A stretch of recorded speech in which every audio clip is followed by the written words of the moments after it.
Hello, everybody. Like I said earlier, we are having some technical difficulties. Thank you for joining us. We will now start the meeting. This meeting will be held in accordance with Executive Order N2920, issued by California Governor Gavin Newsom on March 17th, 2020. Ralph M. Brown Act, California Government Code, Section 54950, ET sequence, and the Federal Americans with Disabilities Act. This meeting will be open to the public. Seating capacity will be limited to first 30 people on a first come, first served basis. Compliance with all health and safety guidelines, including COVID-19 screening, temperature checks, face coverings, and physical distance measures will be required for in-person attendance. Members of the public may also participate and comment via application Zoom. Zoom meeting information is on the posted agenda.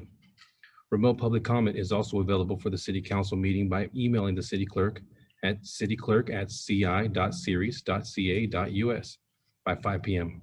The day of the meeting, included on the agenda item number or public comment period in the subject line of the email. The clerk may read written comments into the record if specifically requested to do so at the beginning of your email.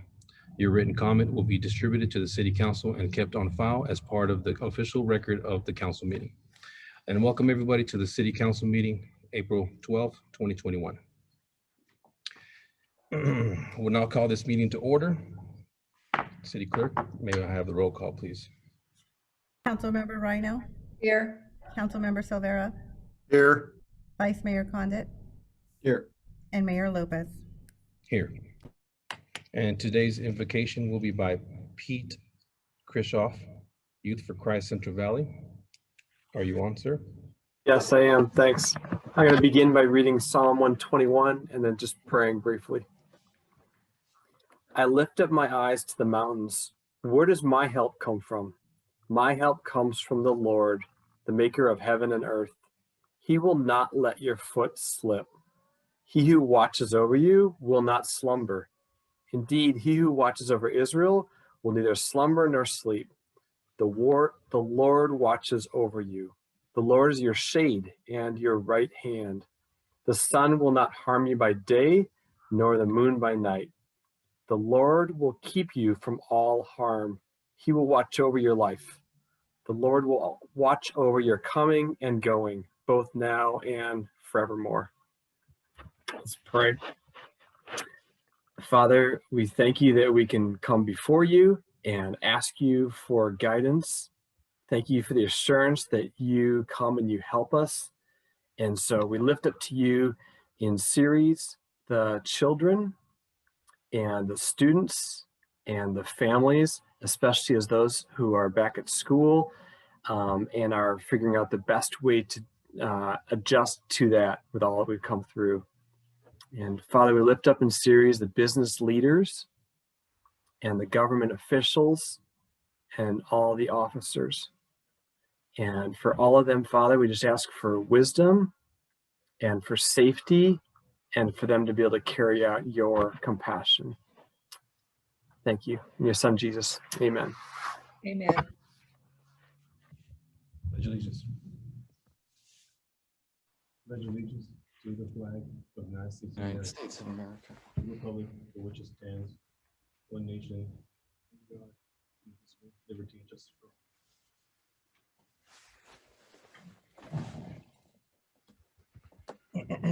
Today we have a presentation, everybody. Thank you for being patient. This presentation was brought forward by Chief Collins, and I will go ahead and read this. Read this, Chief Collins, if that's okay with you, sir. Yes, Mayor. Okay, thank you. Today we are declaring April 11th, 17th, 2021 as National Dispatchers Week in the city of Ceres. Emergencies can occur at any time that require police, fire, and emergency medical services. And when an emergency occurs, the prompt response of police officers, firefighters, and paramedics is critical to the protection of life and the preservation of property. And public safety dispatchers are the first and the most critical contact of citizens that have an emergency service. And public safety dispatchers are the single vital link for our police officers and firefighters by monitoring their activities by radio, providing them information, and ensuring their safety. and public safety dispatchers of the Ceres Police Department have contributed substantially to the apprehension of criminals, and each dispatcher has exhibited compassion, understanding, and professionalism during the performance of their job in the past year. Therefore, be it resolved that the City Council of Ceres declares week of April 11th through 17th, 2021 to be National Dispatchers Week in Ceres in honor of the men and women who diligence and professionalism keep our city and citizens safe. Proclamation this 12th day of April 2021. Chief, is there anything in particular you would like to say, sir?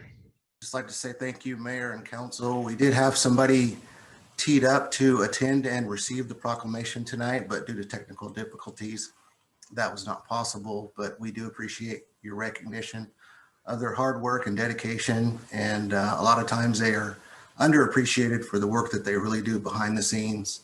They are not the face of the police department, but they are definitely the voice, the calm in the night. So thank you all again for recognizing the work that they do and will continue to do. Thank you, Chief.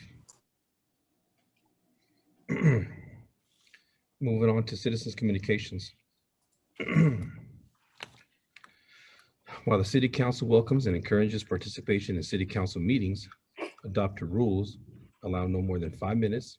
Resolution number 2007-106 for expression of non-agenda items. Matters under the jurisdiction of the City Council and on the posted agenda may be addressed by the general public. However, California law prohibits the City Council from taking any action on any matter which is not on the posted agenda unless it is determined to be an emergency by the City Council. Citizens are entitled to address the City Council on any agenda item subject to the 5-minute provision. And we will first open up public comment for those present in the chambers. And today we do have 2 persons present at the chambers. City Clerk.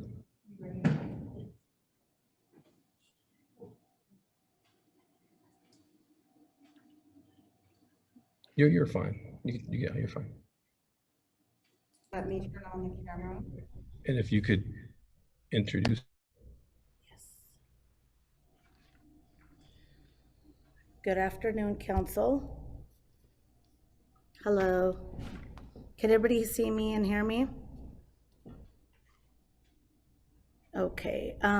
My name is Violet Save Irasalva, and I'm here tonight with my husband, Hector Irasalva. And we wanted to bring to your attention a concern that we had on issuing our permit this year. Our permit for our shaved ice stand was issued originally on March 18th of 1996, and it has been pretty much the same criterias and rules and regulations basically from that point on till about 2020. As you all know, with the COVID hit, our number 6 code for findings said that due to Governor Newsom's law and California law with the COVID virus, it was only going to be on a takeout base. No tables, outdoor tables, seats or tables or canopies were allowed, which we totally understood, and we were all for that. However, this coming year, 2021, outdoor seating is back up to permitted, and there's a lot of the restaurants that have opened up. That's one thing to keep actually more healthy and more safe as the outdoor seating goes. So at this point, we're just basically would like the council to please take a look at the findings on number 6, and if possible, to please reverse that back to having our tables and chairs in our shade at 105, 10-degree weather, if possible.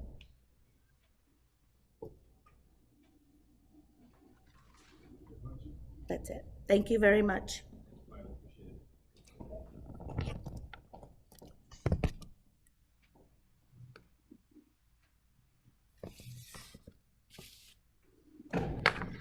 Mayor Lopez, it does look like there's an attendee that has their hand raised. Yes, we're moving on to, this is for Zoom, correct? We have only 1 person on Zoom because I can't really see from here. We have several persons. There's 1 hand raised, actually 2. So the first hand is D. Brandt. Mr. Brandt, I'll unmute your mic.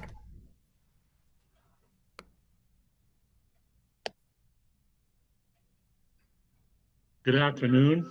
I would just like to express my thanks for our dispatchers, our police department, our fire department, and for our public employees.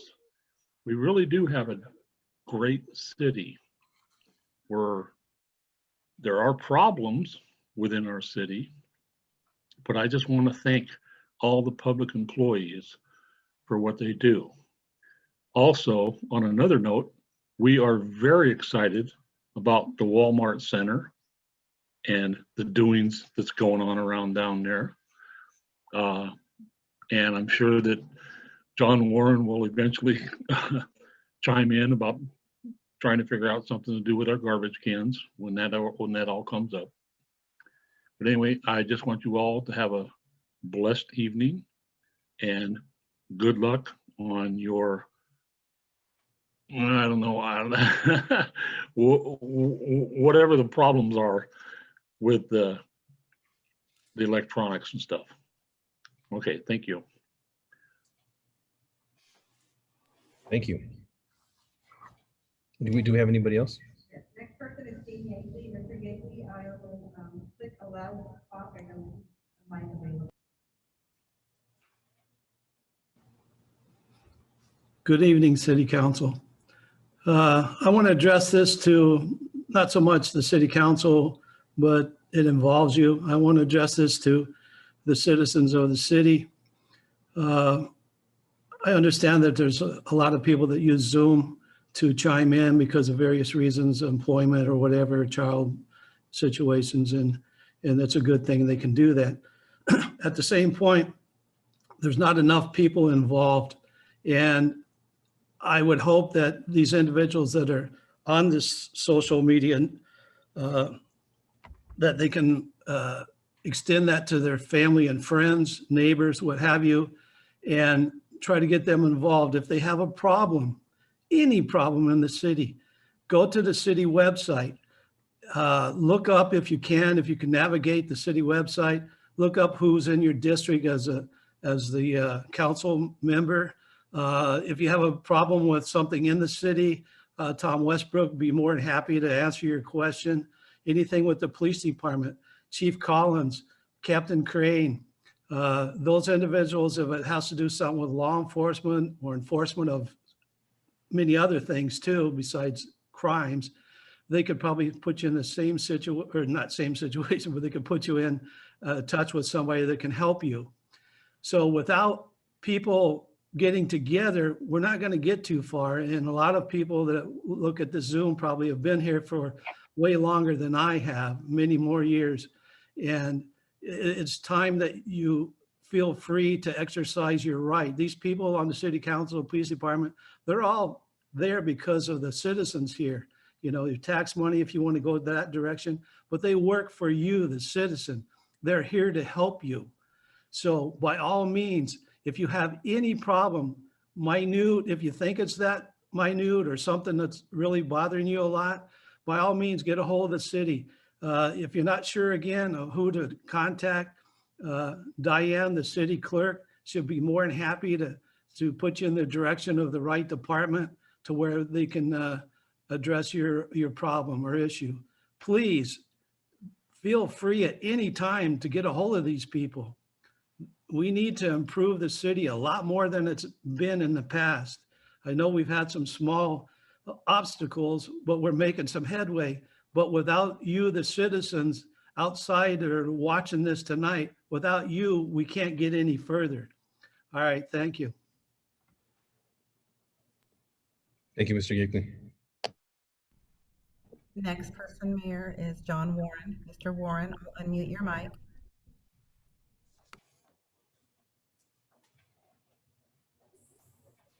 Good evening, council members. Can you hear me?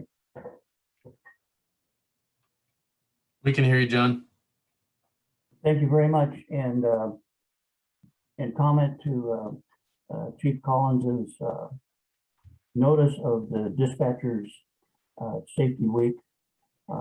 Most recently, I believe on the state level, our safety dispatchers have been reclassified as first responders.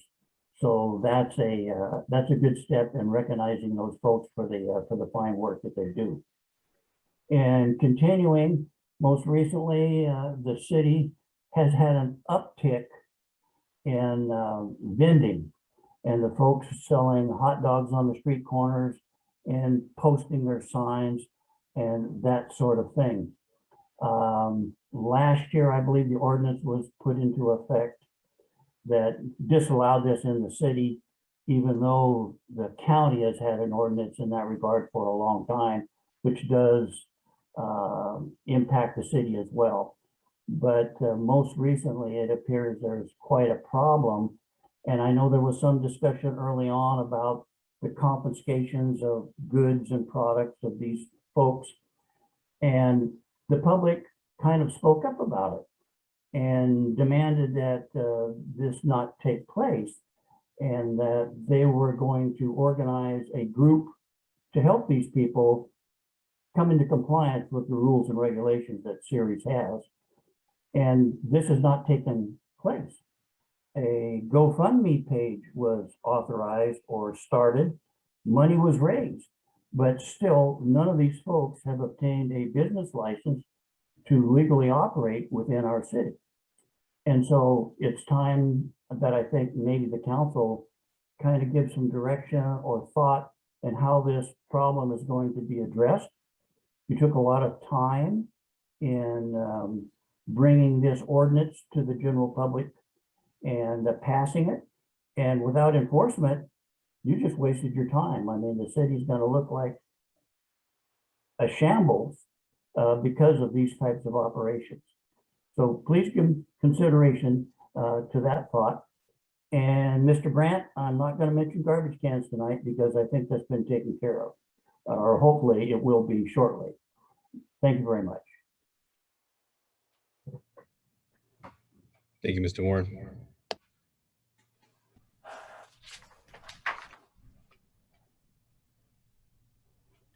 Doesn't appear anybody else has their hand raised, Another Mayor. hand raised, Mayor. Okay. What about any emails? No, Mayor. Any phone calls? No, Mayor. Okay. Okay, thank you very much. There's nobody here, so the public comment period is now closed. Before we begin, is there any conflict of interest?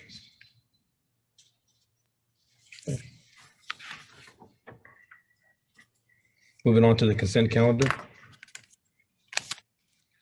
All matters listed on the consent calendar are considered routine in nature and will be enacted by a single motion unless otherwise requested by an individual council member or public for special consideration.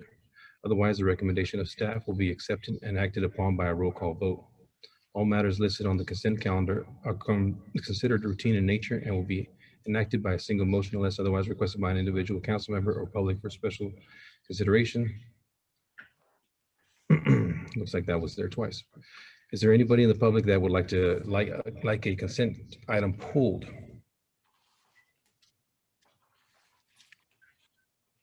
Number 10, Mayor. Number 10, 9 and 11. 9, and 11. Anybody else?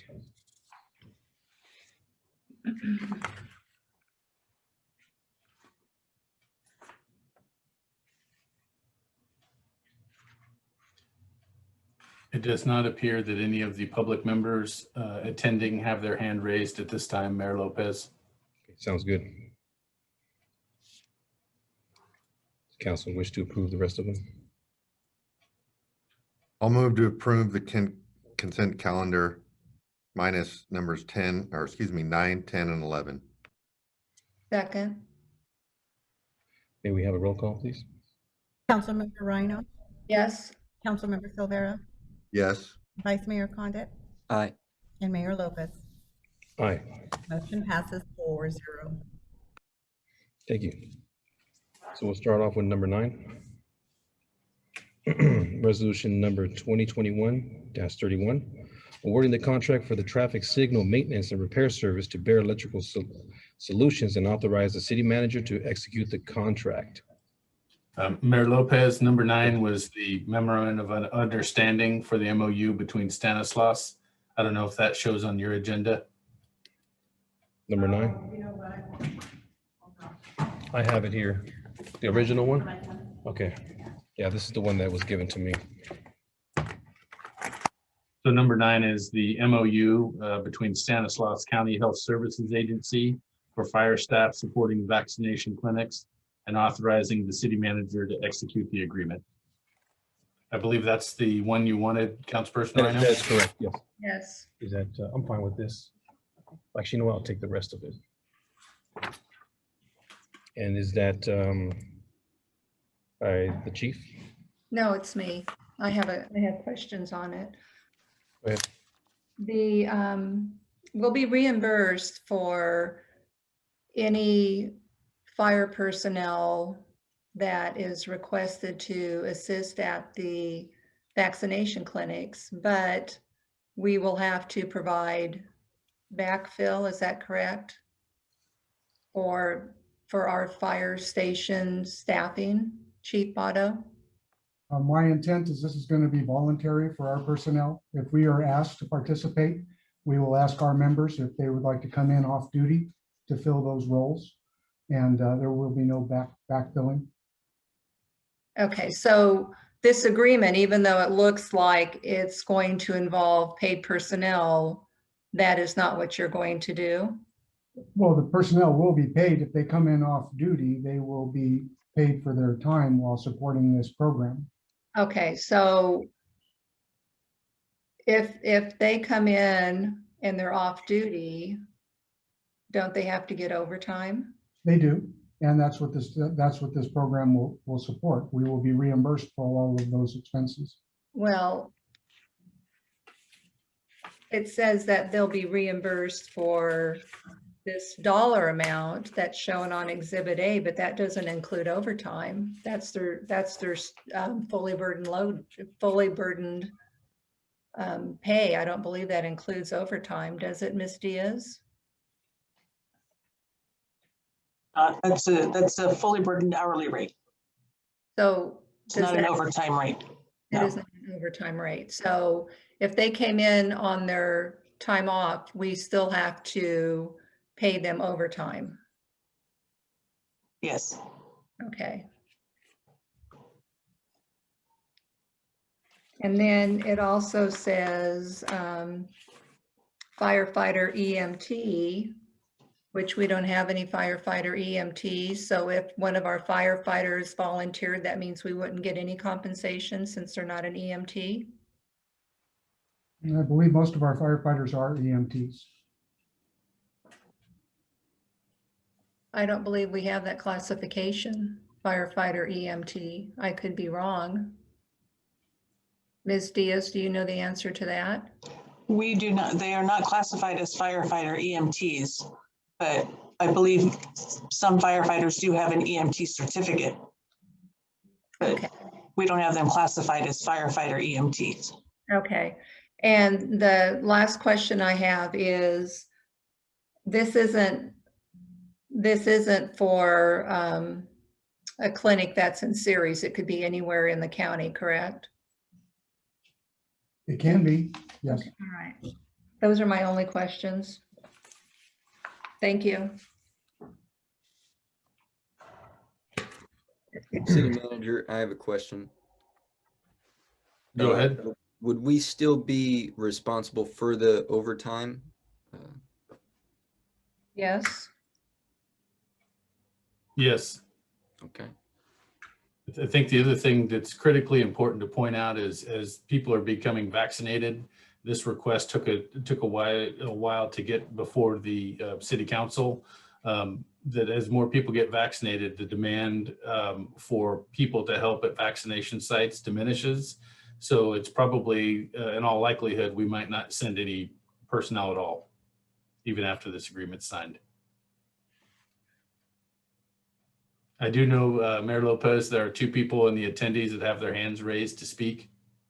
Okay. First person, Mayor, is John Warren. John Warren, go ahead. Good evening. Question in regards to that Linda prompted with the overtime issue. What about workman's comp and some of the other job related issues? in case there might be an injury or something like that suffered by one of our personnel, how would that be taken care of?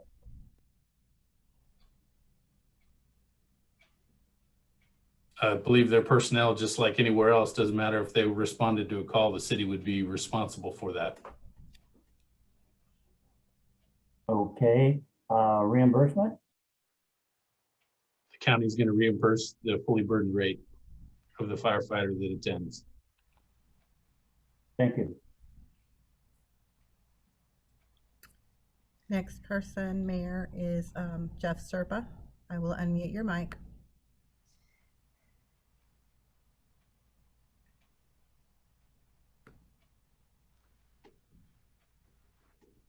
Good evening. Battalion Chief Jeff Serpa. I just wanted to address Councilmember Rhino's question regarding EMTs. All of our department personnel are certified EMTs. I believe what you're referring to is paramedics. We actually do have several paramedics on staff, although they do not practice accordingly. But all of our staff, according to their job descriptions, are EMTs.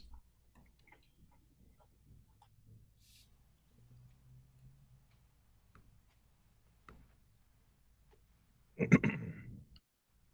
There anybody are no else? other hands raised. Okay.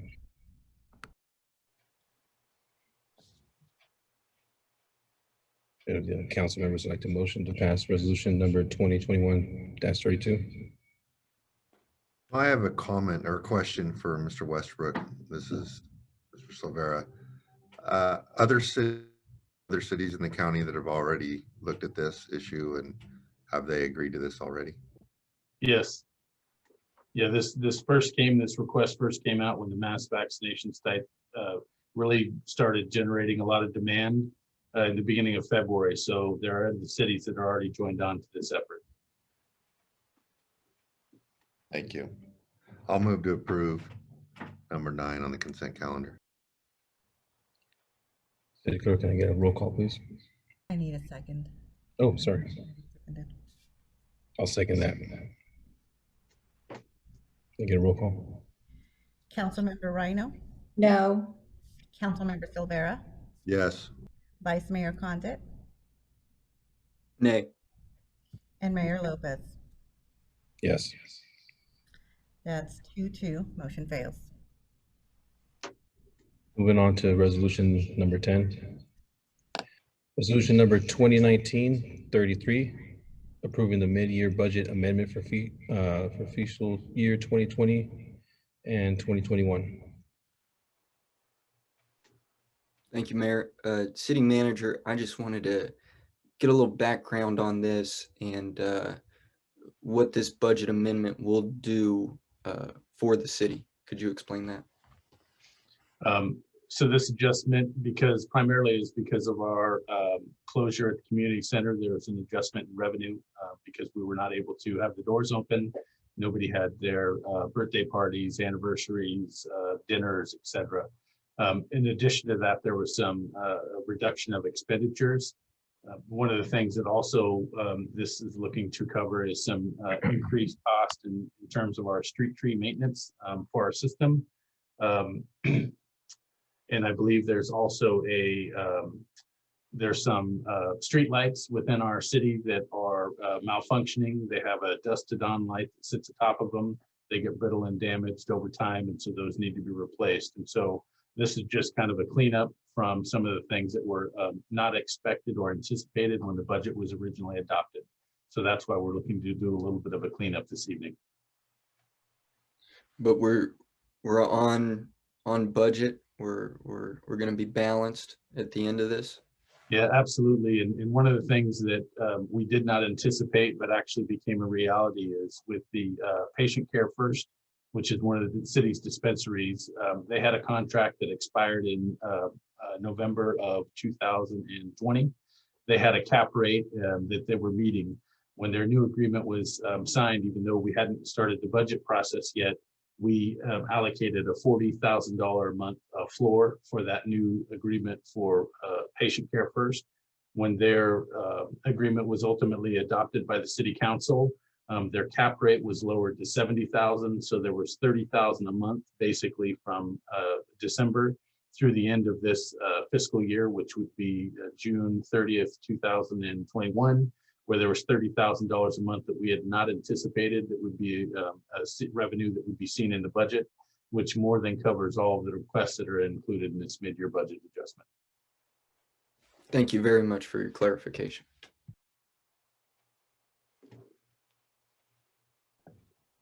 Any members of the public like to speak on this one? There are no hands raised, Mayor.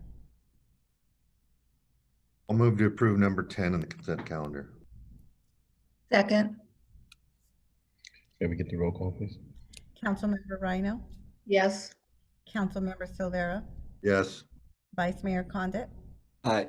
and Mayor Lopez. Aye. Motion passes 4-0. Item number 11, resolution number 2021-34, approving the surplus and sale of fire vehicles 121, 204-307, 222, 240, 273, 315, and authorizing the finance director to make the appropriation accounting entries. Bottom.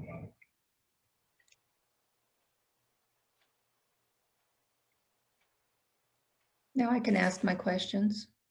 Yes, you may. Okay.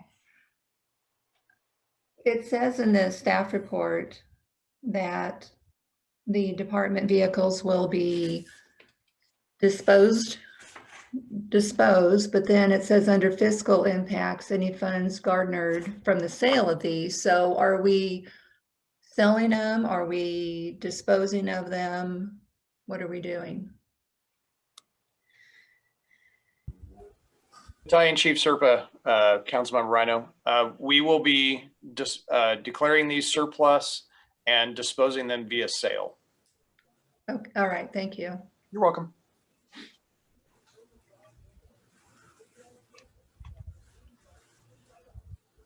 Anyone else from the council? Are there any hands raised? There's not. Move to adopt resolution 2021-34. Second. Can I get the roll call, please? Councilmember Rhino, Yes. Councilmember Silvera, Yes. Vice Mayor Condit, Aye. and Mayor Lopez. Aye. Motion passes 4-0. Thank you. Moving on to public hearing. This item is continued from January 11th, 2021, City Council meeting, number 12. Public hearing to consider the Second Amendment Development Agreement by and between the City of Ceres and Cases Journey Incorporated for an existing cannabis dispensary operation located at 4030 Farm Supply Drive. Thank you, Mayor, council members. As you may recall, your meeting on January 11th, this item was continued to a date certain. That date was April 12th of 2021. Mike Reynolds and Cases Journey has been with the city for 3 years now. That term was to expire on January, at the end of January 2021. Based upon direction provided by the council at your meeting on the 11th, we did sign a side letter, which basically continued the existing agreement to this date. Really, the adjustment here in this agreement is to be consistent with the agreement that was approved by the city council for Patient Care First, which is the other dispensary in town. There's only two. The particulars really amongst those agreements would allow a 10-year limit in terms of the development agreement, so a 10-year time frame instead of the initial 3. In addition to that, they would have the ability for this dispensary to deliver within the city. And so those are really the two items that are kind of presented to the city council tonight. With approval, this agreement in Patient Care First would be exactly the same. No one business would have the advantage over the other. So with that, I do know that Mr. Reynolds is available to this evening to speak if there are any specific questions. And with that, I'm open for any questions, Mayor Lopez. Thank you very much, Tom. Does the council have any questions? I do. I'd like to ask Mr. Reynolds something, if I could. So Mayor, what we want to do is, because this is a public hearing, if there's no other questions from the council members we'll want to open the public hearing, and then we can let Mike and anybody else wish to speak. Okay, sounds good to me. So you just need to say we're going to open the public hearing. Yeah, we're going to open the public hearing now. Do we have anyone who would like to speak?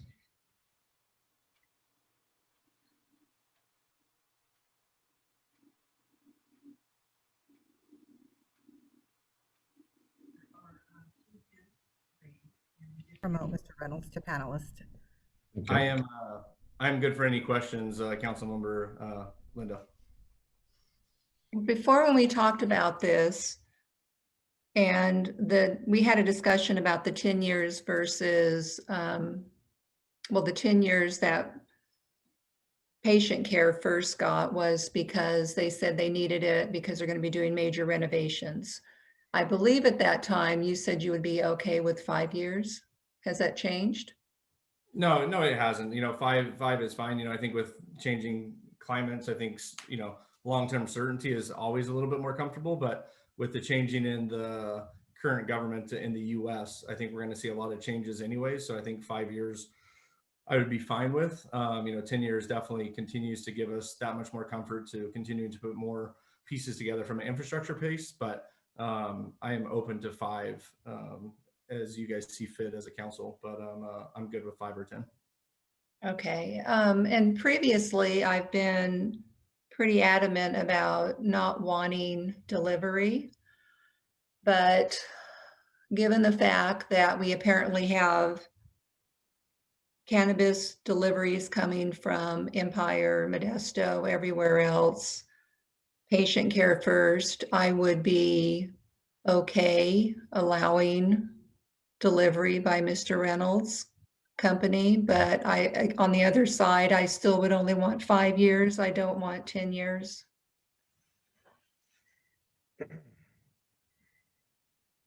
Does the council have any particular direction, whether it's 10 or 5?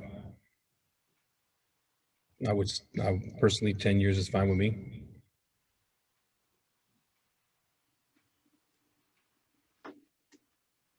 I know there's other public members that would like to speak on this item, Mayor Lopez. We have one more. Okay, let's go ahead before we move on to that. Let's have those people speak, please. Next person.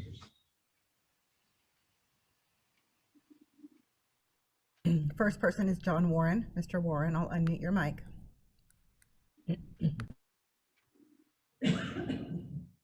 Yes, thank you, council. I had a question for Mr. Reynolds because he can probably answer this. On delivery of a cannabis product, how is payment made? From my understanding, how the industry works is that the banking industry doesn't allow your business to operate within the banking system. So a large portion of that is cash. So my question is, when the person knocks on the door and is going to make a delivery, how is payment made? Do they give the courier cash? And if so, then that raises a problem because it won't take the criminal element long to figure that out. And that was a concern that Ms. Rhino raised before, and I had some thoughts on that as well. Yeah, John, thanks for your question. We do both. Yeah, banking is a challenge in California and any of the cannabis industry, but we are allowed to bank. They don't treat us fairly. We do have to pay a premium to bank, but we are allowed to take both credit, debit, or cash as well. And there are limits. And typically for anything within the city limits, they're typically doing one delivery and back. Typically most of our drivers carry between $50 and $200 worth of cash in each delivery. No more than any of the other delivery drivers that are out there, whether it be pizza or any of the other different pieces. So for us, it's very similar to any of the other deliveries that are happening within the city limits outside of cannabis. Thank you. You're welcome. Thank you. Next person, Mayor, is Gene Yakely. Mr. Yakely, I'll unmute your mic. Yes, this isn't so much to Mr. Reynolds, but to Chief Collins and maybe Captain Crane. With your experience through the years And now everything's changed several years back with the cannabis. And on this delivery issue, what have you heard from other cities of, what's been going on? Has there been, robberies and stuff like that? I mean, how is the system working in other cities now that we want to let Mr. Reynolds do home deliveries and stuff? Nothing wrong with that, but I'd like to know if there's some statistics out there yet and what you've heard. Gene, to your point, I don't have any hard statistics in front of me, but during our monthly meetings and through our drug unit task force briefings that we get, I have yet to hear of a home delivery robbery in the county thus far. None, huh? Have you heard from any other areas of California? No, I have not. All right. Okay. Thank you. Mr. Euclid, this is Mr. Silvera. I did a little bit of research when we talked about this in January, and I literally could not find an incident of an issue related to law enforcement and delivery of cannabis anywhere in California or anywhere else.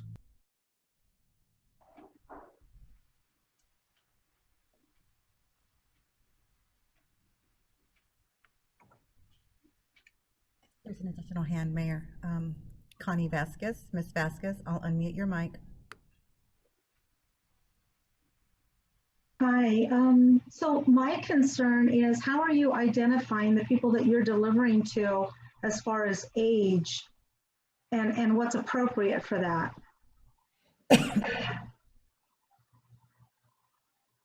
Yeah, just like anything, they have to have a valid driver's license, and we have to actually get a physically signed copy from the applicant or the ordering person that's ordering the product. So in order for us to make a delivery, we do not leave it at their house. It has to be physically by the person with the ID, and it's scanned into our system. So it is not like Amazon or anything else where it's just a drop at the door. We physically have to get that and get it signed as well. And what's the age requirement? 21 and over for anything recreational, 18 and over with a medical card from a doctor that they would have to have on file. Okay, perfect. Thank you. Thank you, Connie. Mr. Reynolds, this is Brett Silvera again. I just want to make sure everybody's clear. Now, correct me if I'm wrong, you are already providing delivery services in series along with the other cannabis dispensary, correct? Correct. From the, yeah, we have a Modesto delivery service that is able to deliver into series as well. I think the idea is here that we have shorter response time and those tax dollars go to series instead of City of Modesto.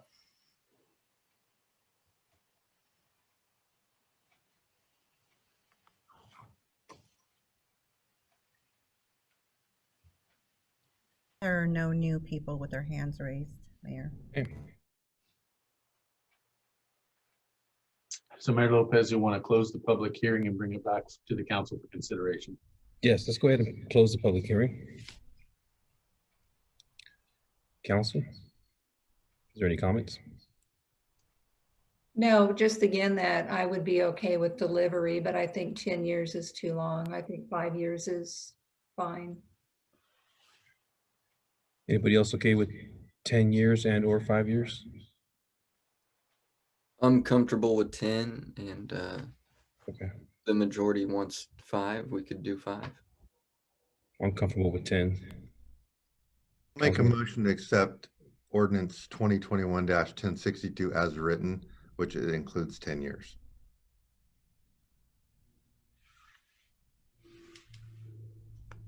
And I'll second. Can I get the roll call, please? Councilmember Rhino, No. Councilmember Silvera, Yes. Vice Mayor Condit, Aye.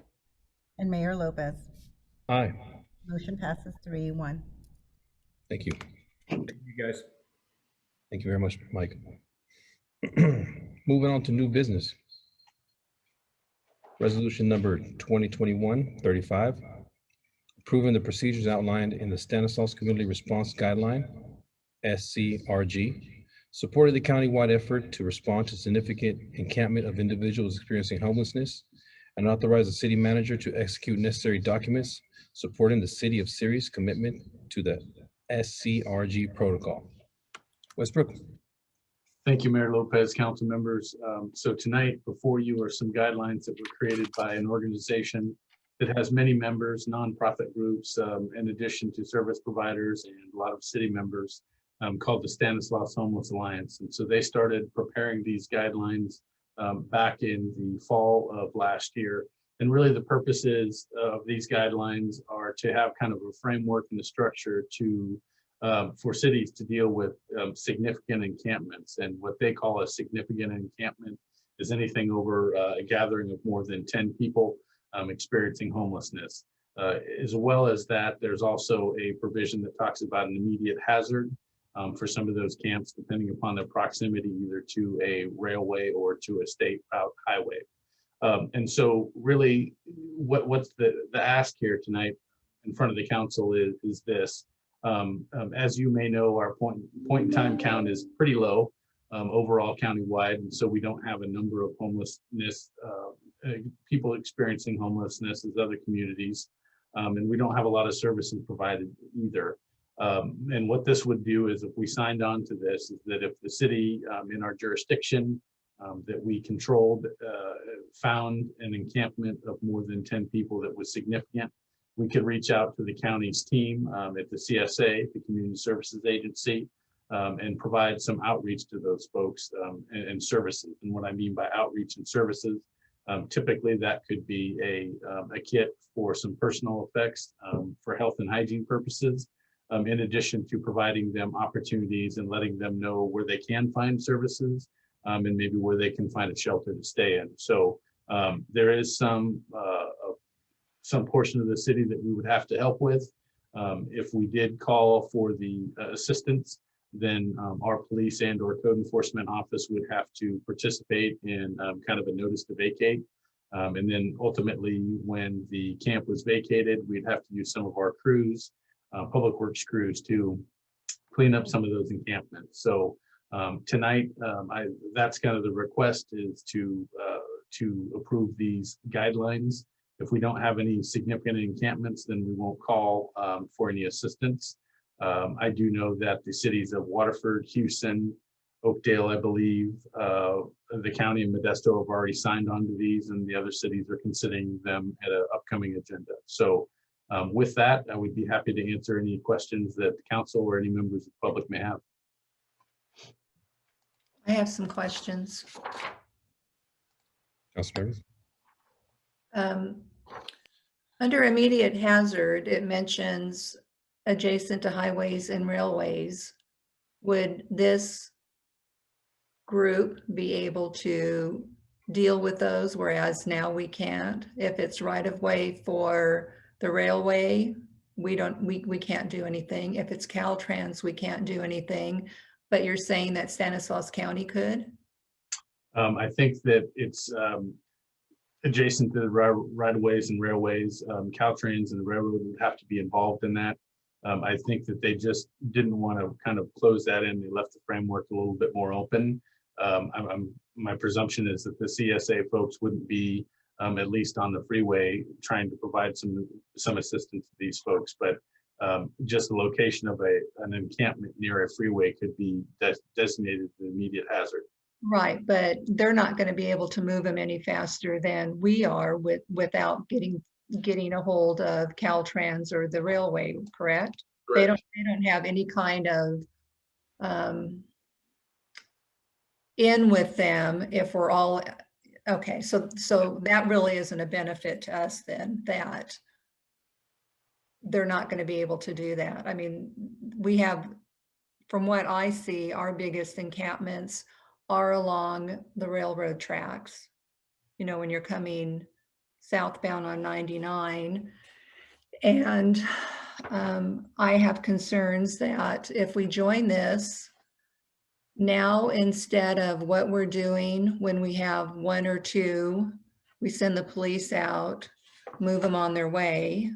But now it looks like by being part of this group, we're going to start providing services. And that concerns me, because I think when you start providing services, more of them come because they get free stuff. And I know that for a fact, because I know someone who is a police officer in another county. He worked for their housing or their homeless outreach program. And he said once they started offering services, the number that they had of homeless transients increased because the word spread that, you know, go to this city because they have programs, they're going to take care of you. And when I look at the issues that Turlock has, I think, just as I said during our workshop, that I think their problem is that they let it just get out of control. Whereas when we see them, we're taking care of it right away. We're not letting 2 or 3 stay in one area. The police are going out and moving them along. And as far as we don't have facilities to house them, my understanding is that as long as there are beds in the county, that we don't have to have something necessarily in series, we can use those in the county right now. Is that correct? I believe that there are a limited number of beds for that person's from the series area that could go to another service provider, yes. But there are, because we were told that previously, the previous council was told that there are always a ridiculous number of beds that are available, and the homeless don't want to go to them, and there's always beds available. So we were not concerned about having a facility in series for the transients. So when I'm looking at this agreement, I'm not seeing where it really benefits us, because we're still going to, no matter what, we're still going to have to use our police. We're going to have to use our code enforcement, correct? To clean up. To put a notice to vacate, yes, and our public works department to clean anything. Right, so we're still going to do all that. And really all the county is going to provide by being part of this group is they will go out and they will provide social services or whatever to a group, which again, I think we're enabling, and I don't see that there's really a benefit to us. That's all I had to say. This is Brett Silvera. I think I maybe am interpreting this a little different than you were, Councilmember Rhino. I don't see anywhere in this, and I haven't read anywhere in this and talked to the people on that serve in this capacity, that we would be expected to have any more services for homeless than we have already. Fortunately, encampments aren't a huge problem for us, and we're very fortunate that we're in that situation. I believe what this does is it gives us the ability to have the county and the people involved with this program come in and help these people relocate, not necessarily into our services, we don't have any, but relocate and get back on their feet and give them services that they may need. You're correct, a lot of them don't want them, but some may. And this would give us the opportunity to make a phone call and have this program come in and try to help these people and get them off of our streets too, and put them in some services that may well get them out of the situation they're in. In my opinion, this is an absolute no-brainer to be a part of this, and I believe that's why all the other cities have signed on to this too. This is not going to change anything for us other than give the people that are homeless in our community a lot more opportunity to services that maybe we don't provide currently.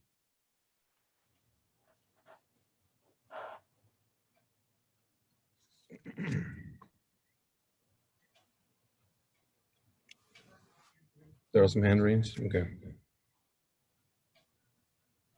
Yes. First person with their hand raised is Gene Yakely. Mr. Yakely, I'll unmute your mic. Yes, Tom Westbrook might be able to answer this question. I tend to believe some of the things that Linda Rhino have said. If we, just like when we deal with the state, the city deals with the state and they get funding and stuff, if we don't participate in that particular program we're talking about right now, can the county come back at a later date and say, well, you didn't participate, so, you know, we're not going to do anything for you, if you need our help. Is there anything in there where they can do that? Not that I'm aware of. Either we participate or we don't. Okay, thank you. Next person, Mayor, is John Warren. Mr. Warren, I'll unmute your mic. Council members, I feel that Ms. Rhino has some very, very valid points. Most recently, I was involved with giving some assistance and guidance with a alleyway that really close to the city limits of Ceres, right over there off the Bystrom Road area and Herndon Road area. There was an alleyway there that parallels both Herndon and Bystrom that had 3 or 4 tents in it for several months. These people were living up against the property owner's fence line, the wooden fence, throwing garbage and trash into their backyards, doing whatever else they needed to do in that alleyway because they didn't have any sanitary facilities. And this person approached me and said, John, what can I do? This is right against my property line. My neighbor is really more involved because it's closer to his than mine, but we're all affected here and nobody will help us. What do we do? The property was in the county area, as I said before. So we approached the county. It took the county 4 months to move 3 tents with this process in mind because they had to send out the social workers. They had to follow these guidelines and steps. The process did work. The problem was eliminated. And I received a letter from the Board of Supervisors who was involved in this process in that regard, but I knew that the problem had been rectified just by making a daily trip by that location and seeing what was going on. So it does add some length of time in cleaning up these processes. And these things, maybe if what we're doing right now is working correctly, if the police department is able to move these people along and keep them from establishing themselves in a location for a great length of time, that's good, but we should consider other options as well. But I think Ms. Rhino's points are well taken. Thank you. Yes. Next person, Mayor, is Connie Vasquez. Ms. Vasquez, I'll unmute your mic. I just wanted to say that I agree with Councilman Brett Silvera. This is a much needed thing. I believe that these people can be enticed to relocate if they have the right help or the right assistance. I definitely think it's something that we should go for. Thank you. Anybody else? No other hands raised, Mayor. Okay. Tom, does this particular program, it just offers services through the county, correct? And it gives them the ability to make contact with homeless people in our area, correct? But that doesn't bind us to anything other than that, correct? No, it just allows the community services agency to come in and talk with those folks, with their team members, to let the folks experiencing homelessness know what services are available to them. Correct. Okay. Thank you, Tom. I have another question. So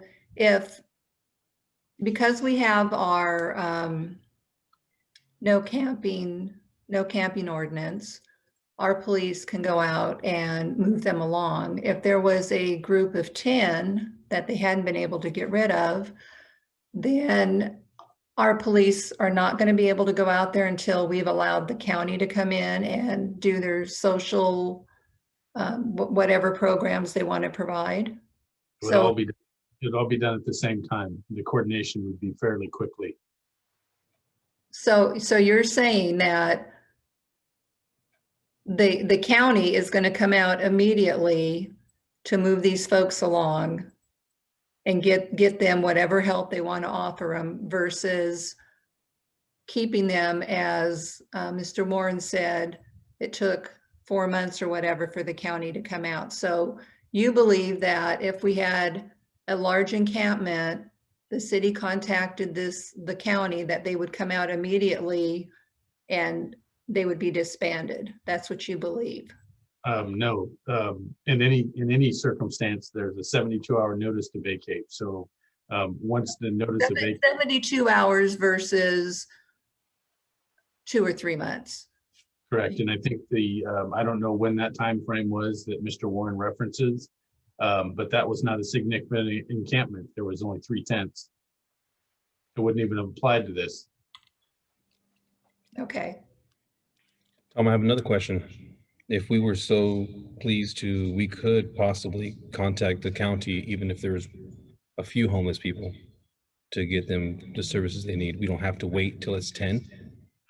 I think that we could provide direction and encourage them to reach out to the county, but this is for significant encampments. So if it's less than 10, the county's not going to come provide services.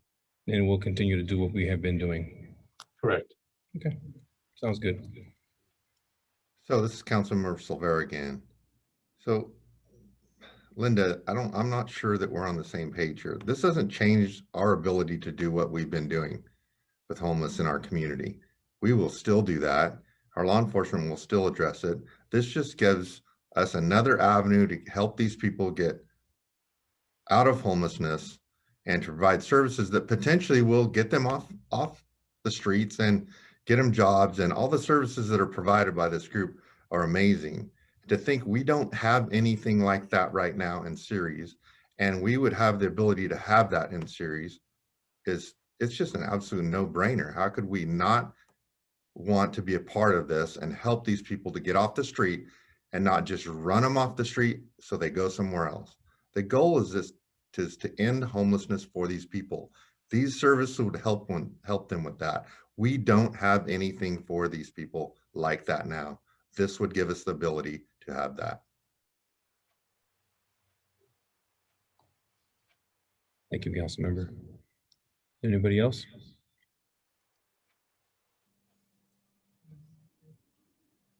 No one? Okay. I'll move to approve resolution 2021-35. Second. Can we get a roll call, please? Councilmember Rhino, No. Councilmember Silvera, Yes. Vice Mayor Condit, Aye. Mayor Lopez. Aye. Motion passes 3-1. Thank you. Moving on to council member referrals. Item number 14. I had requested on the last meeting, that we put together an ad hoc committee in honoring veterans and existing members who are active members. And in establishing this, I want the council to chime in on this. That'd be great for your guys' ideas as well. I would just like this to be kind of like a guideline to establish the rules of how we would move forward in honoring the veterans on the Hatch corridor. So if we could, I would recommend maybe Matt Lord be in this ad hoc committee. And if any of the other council members have anything else they would like to add. Well, I think this is a great idea. I brought this up when we were talking about the ad hoc committee for the park in Eastgate in my district. Anytime we can recognize veterans currently serving servicemen and women, we should do it. So I'd be willing to be a part of this without a doubt. That'd be great, Silvera. Are we discussing this tonight, or is this coming back on a future agenda? Could we? What this does is gives the city staff some direction to go out and maybe do some research on other areas like Turlock that have it right now. Right. Along That would probably be smart if we just corridor. It's more information on how we can move forward. Ms. Perez, can you tell me again how this new process is working? Is this just a request to put it on a future agenda, or are we actually discussing it? Council member, the new process includes either bringing something up to the dais, telling the city manager having an item placed on the agenda as tonight for consideration. Can I turn my mic off? I'm sorry. Sorry about that. We couldn't hear you. Okay. It will be coming back for further discussion. This Okay, was, so we don't actually discuss it tonight. It's just to say that it's okay to put it on a future agenda. we have some discussion, but the idea is to get the okay to put it on and the parameters of that. Okay. So you've indicated that you want it to come back on and to have staff look at what's being done in other cities. Okay. If the city council is okay with that. Yes. Absolutely. Yes. Councilmember.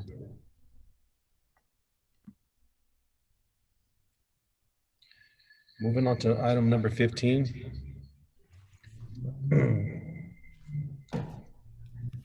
Vice Mayor's request regarding county city property tax sharing agreement. Vice Mayor. Yes, Mayor, this is hopefully will be an informational item on a future agenda, just so we all have an understanding what the current tax sharing agreement is with Stanislaus County and the city of Ceres, and any developments that are currently going on.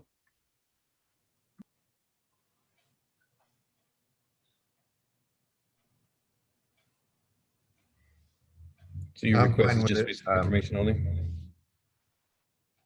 I'm fine with that. I would like to know when the last time we've looked at this agreement. Probably within our interest. 1996 was the last property tax sharing agreement. Sounds like this is a pretty good time to look at it again. Yeah, that effort was actually happening in late 2019, early 2020. The pandemic hit, and the city managers and the CEO from Stanislaus County decided to hit the pause button, and it just hasn't started back yet. I did reach out to Stanislaus County, and they did say that with the seating of the new Board of Supervisors, that this is something that they would be bringing up soon, but they didn't give a time frame. So I think that Councilman Condit's idea just to put an informational item is easy to do. Great. Thank you. Councilmember Reiner. Yes, that's fine. Thank you. Moving on to item number 16, my request to reopening the city facilities at 25% capacity. I did speak to Tom in regards to this, and he had mentioned to me maybe if we're just to go ahead and open up City Hall. My question to you, Mr. Westbrook, is how could we go about that? I think just simply, Mayor and council members, I think just picking a date so that we can kind of start preparing for that opening would be the easiest way to go. Obviously, the community center and its facilities are still going to be limited by the state of California because there's assembly requirements there in terms of the minimum numbers. But we've been doing over the last a year or so, putting in partitions and preparing for an eventual reopening. So my suggestion is maybe just picking a date, maybe 2 weeks from now and 2 or 3 weeks from now, where we have a reopening so that folks can come down to City Hall, pay utility payments, do whatever business they have at City Hall. City Council? You see my hand is up. I can't see your hand. I'm sorry. Does it only have to be 25%, or can we just open it all up other than the recreation portion? Why don't we, I mean, if we're going to open it, why don't we just open it? You're correct, Councilperson Rhino. I mean, with the exception of the community center, which has assembly type uses, City Hall doors will be open, and as long as we don't have a bunch of crowding, we'll just be open. There's not really going to be a percentage. The doors will be open to serve the public. Okay, I'm fine with that. I don't think we need to worry about the 25%, just open it. Mr. Westbrook, I have a question. Go ahead. Would that include the police department as well? Yep. Okay, thank you, sir. Yep. Yeah, I can support that. I think Monday, May 3rd would probably be a great target date. And just as long as the community center is open for, if we're going to open it for rentals and things like that, then we would have to stay within the Stanislaus County Department of Health guidelines along with the State Department of Health guidelines. But other than that, all four open and all of them. Yeah, that's the intent, Councilman Severa, is to just, the only limitation would be the community center just because of the size of the facility and the number of people it can hold. But most other offices within City Hall and our campus are going to be limited in nature anyway. Mayor, I would concur with my colleagues and Councilman Silvera. I think May 3rd is a great date for the potential reopening. Okay, Westbrook, there you go, May 3rd. Ms. So that's Councilmember, do correct. you? Yeah, we won't bring this Did you have back. a question on the Go matter? ahead. Didn't want to skip over you. Sorry, I might have been talking over you, but yeah, Oh, Mayor yeah, I Lopez. just want to make sure that we got everybody on the council's direction. Yep. Okay, just want to make sure. All right, Mr. Westbrook, there you go. You have your date. Thank you. Appreciate that. Thank you. We're going to go ahead and move on to reports. I currently have no reports. Does anybody on the city council have any reports? Yes, Mayor, I'll be hosting office hours again, April 24th, Saturday, from 9 a.m. to 11 a.m. at the community center in the council office. Thank you, Vice Mayor. Anybody else? All right. City Manager. Yeah, thank you. I see Chief Botto's hand raised, so I'm not gonna steal his thunder on that. So I'm gonna let him speak about that. But I did want to remind the council and the public members attending.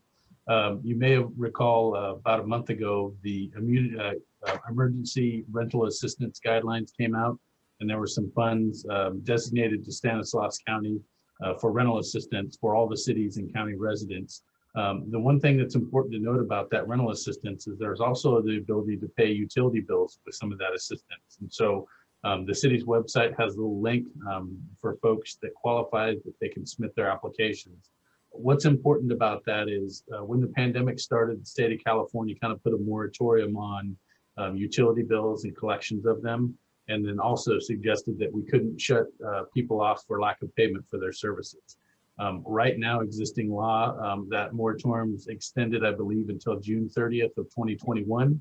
If it's not extended past that date, then the city will start reopening. And so we're encouraging folks that can qualify to perhaps submit for the emergency rental assistance so that they can get perhaps secure some fundings and pay some back utility bills. And so I just wanted to make that note tonight, Mayor Lopez. And then I do know that there is, once we get through our department head staff members, that it appears that the Supervisor Condit or a representative from his office is joining us this evening too, that may wish to speak. Supervisor, are you there?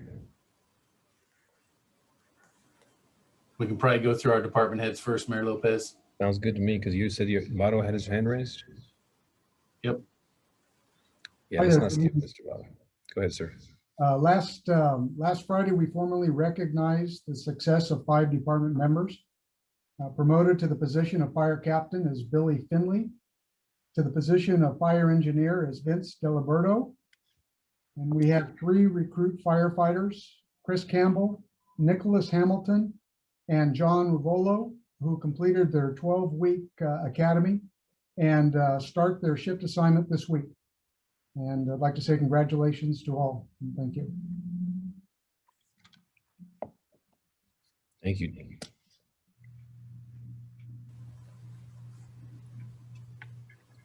Well, is anybody else? We'll move on to city attorney. No report from the city attorney. Anybody else from the department? I have nothing, Mayor. Okay, now we can move on to the county supervisor if you wish to speak. Good evening, Mayor and Council. I trust you can all hear me okay. This is Russell Fowler, Supervisor Chance Condit's office. Supervisor apologizes that he couldn't be here tonight. He had a previous commitment. I'd like to say congratulations to all the new firefighters that started their shift today. They'll be in our thoughts, and we appreciate all that they do for our community. And I would also like to say a special shout out to our dispatchers. We appreciate all that they do on a daily basis, but especially this week, and want to give a big shout out to them. One of the things that I did want to speak on a little bit, I know we talked a little bit about homelessness tonight. I wanted to say I wasn't sure if Mr. Warren was referencing his previous efforts with the previous supervisor, DeMartini, but our office did take over that case probably sometime in mid-March. That took us about 3 weeks to clean out that homeless encampment. So maybe a 4-month timeline between the two supervisors' office, but it did take us about 3 weeks. So wanted to correct that timeline if I could. All our crews did a great job and they were very responsive from our end. So another thing that I did want to say is I can't speak for other departments like BHRS or CSA, but I can speak for us, and whether it's a one-person homeless issue that's looking for services, two, we'll try to take that on as best we can. It doesn't have to meet that 10-person threshold. I know that it probably does for that program, but if it's a lower person count, then we're happy to provide services if needed. Again, our information can be found on the Stan County website. Needs help with it. Another thing that I just wanted to say was we're still doing COVID vaccinations. Encourage everybody who wants to get their COVID vaccination to get it, and more than happy to help arranging vaccine appointments. Just a matter of fact, last week helped arrange some for a family and a family of caregivers. So that was very rewarding there. And also in terms of the emergency rental assistance program, just wanted to say that if anybody's having trouble applying or needs help getting through that system, always happy to help as well. Any comments or questions for me? Doesn't look like it, Russ. Thank you very much. Thank you. Have a good night. You too. Good night. Okay, I believe there's So, nobody Mayor, else. Okay, so that Mayor concludes Lopez- our meeting, but we will be moving on to closed session. Correct. Thank you, I was just everybody. going to say that for those that are participating by Zoom, we will be adjourning to closed session. The council members that are offsite will be coming to the community center. City Attorney Halloran and I will be reporting out. You may want to see if there's anybody on the line that has any questions or comments about the closed session. They can do that, Mayor Lopez, but we will not be providing any responses at this time. Do we have any raised hands? Committee? No hands. Okay, thank you very much. Thank you, everybody, for participating today. A good evening.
There you go.